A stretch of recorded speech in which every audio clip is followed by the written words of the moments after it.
दोस्तों इस लेसन में हम जिस प्रिंसिपल ऑफ डिज़ाइन के बारे में बात करने जा रहे हैं वो भी एक बहुत इंपॉर्टेंट प्रिंसिपल है डिज़ाइन के हवाले से और उसका नाम है रेपिटिशन। जैसा कि रेपिटिशन के नाम से ही वाज़ेह है, बहुत ही आसान है ये समझना कि रेपिटिशन ग्राफिक डिज़ाइन में या डिज़ाइन में क्या है।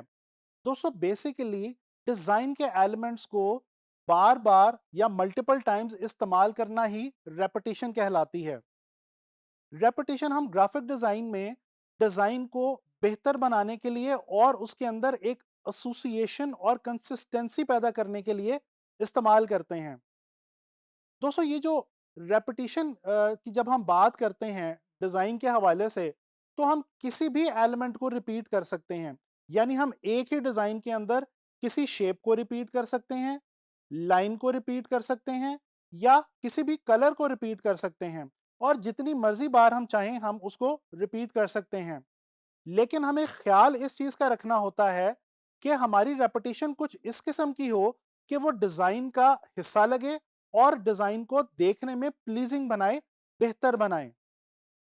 दोस्तों रेपिटेशन की अगर हम बात करें तो डिजाइन के अलावा रेपिटेशन ह्यूमन नेचर में भी है और हमारे ब्रेन के अंदर रेपिटेशन बाय डिफॉल्ट मौजूद है। इसकी एक बेहतरीन मिसाल चाइल्ड आर्ट की है। अगर हम चाइल्ड आर्ट से रिलेटेड इस विजुअल को देखें तो हम बहुत ही आसानी से ये जज कर सकते हैं कि इस पेंटिंग के अंदर ट्रीज को, हाउसेस को और डिफरेंट नेचर एलिमेंट्स को रिपीटिशन के साथ बनाया गया है, लेकिन देखने में प्लीजिंग लग रहा है और अच्छा लग रहा है। तो अगर हम चाइल्ड आर्ट करते हुए रेपिटेशन कर रहे होते हैं तो इससे वाजे ये हुआ कि repetition is by default there in our brain. अच्छा जी, आप लोगों ने न्यूज़पेपर के अंदर और मैगजीन के अंदर टेक्स्ट को बहुत ज़्यादा रिपीट होते हुए देखा होगा। आप लोगों को पता है कि टेक्स्ट जो इस्तेमाल किया जाता है न्यूज़पेपर्स के अंदर, हर पेज के ऊपर आप जितने भी सफ़े पलटते जाएँ, जो बॉडी टेक्स्ट है यानी जो कॉलम्स के अंदर डिटेल्स लिखी होती हैं खबरों की, उस टेक्स्ट का साइज़ सेम होता है। हर पेज के ऊपर same size text size repeat किया जाता है।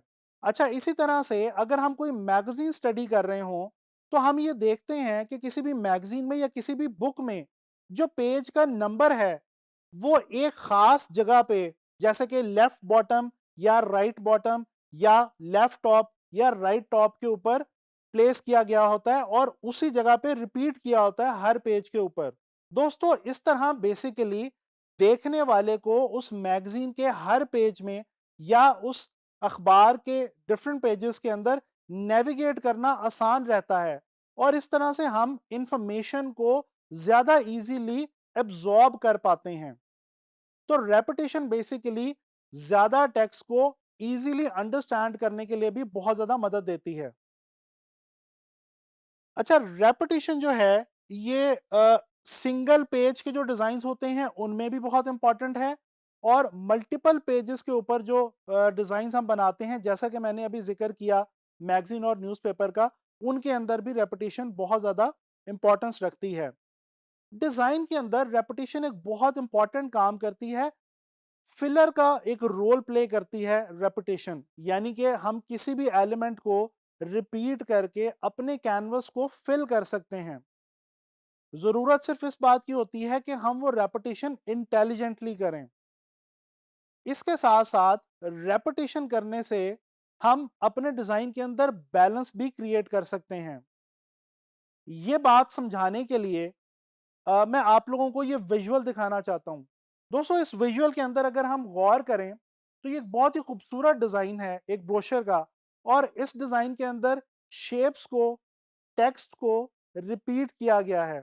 लेकिन इस बेहतरीन तरीके से रिपीट किया गया है कि ओवरऑल ये जो डिज़ाइन है इसकी ब्यूटी में बहुत ज़्यादा इजाफा कर रही है ये रेपिटेशन। तो दोस्तों हमें पता ये चला कि हम अपने डिज़ाइंस के अंदर डिफरेंट एलिमेंट्स ऑफ डिज़ाइन को एक ख़ास तरीके से रिपीट करके बहुत ही ज़्यादा खूबसूरती पैदा कर सकते हैं और अपने डिज़ाइन की जो फेस वैल्यू है उसको बहुत ज़्यादा अपलिफ्ट कर सकते हैं। मैं उम्मीद करता हूं कि आप लोगों को रेपिटेशन की as a principle of design जो है वो समझ आई होगी और आपने इस रेपिटेशन वाले मॉड्यूल को जो है वो लाइक किया होगा। इंशाल्लाह ताला नेक्स्ट लेसन में किसी नए प्रिंसिपल ऑफ डिज़ाइन के साथ मुलाकात होगी।